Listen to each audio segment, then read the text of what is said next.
Hello, good morning mga lods. May binili akong mayroon tayong napitik na gulong kasi manipis na yung gulong natin. Yung kay Suzuki Avensis, itong 130/90/10. Sinusubukan namin ngayon sa dito ako sa shop. Ayun.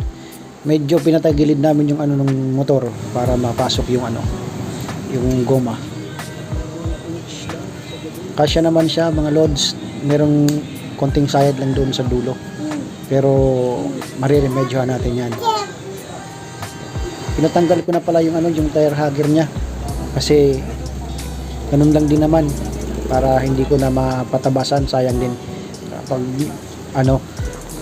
kapag naisipan ko bumalik sa stock, edi meron pa akong maayos na tire hugger.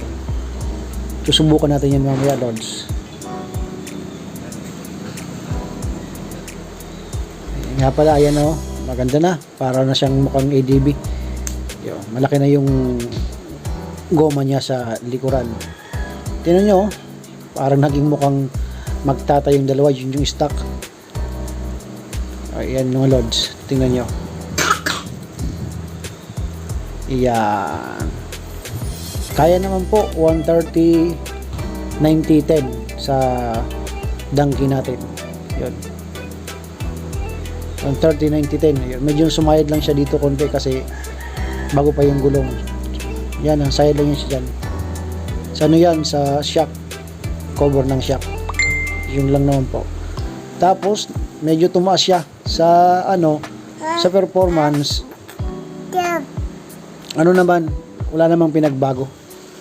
Napansin ko lang tumaas talaga siya at gumaan yung pag dino-double stand nyo, gumaan na. Hindi katulad ng dati na mabigat.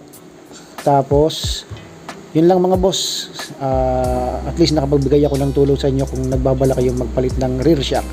What's up? Bye bye.